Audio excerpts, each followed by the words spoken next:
पूरा लोकल।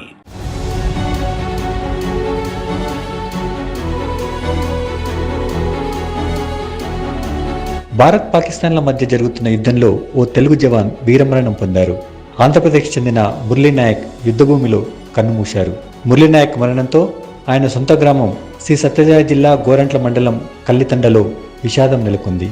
శ్రీరామ్ నాయక్, జ్యోతిబాయిలకు మురళీనాయక్ ఏకైక సంతానం.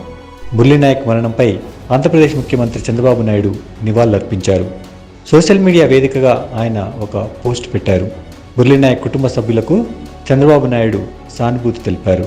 అటు మంత్రి లోకేష్ కూడా మురళీనాయక్ మరణంపై నివాళులర్పించారు. మురళీనాయక్ వీరమరణం పొందడం తనను తీవ్ర ఆవేదన గురిచేసిందని లోకేష్ అన్నారు. మురళీనాయక్ పార్థివ దేహానికి ప్రభుత్వం అధికారిక లాంఛనాలతో అంత్యక్రియలు జరిపిస్తుందని లోకేష్ వెల్లడించారు.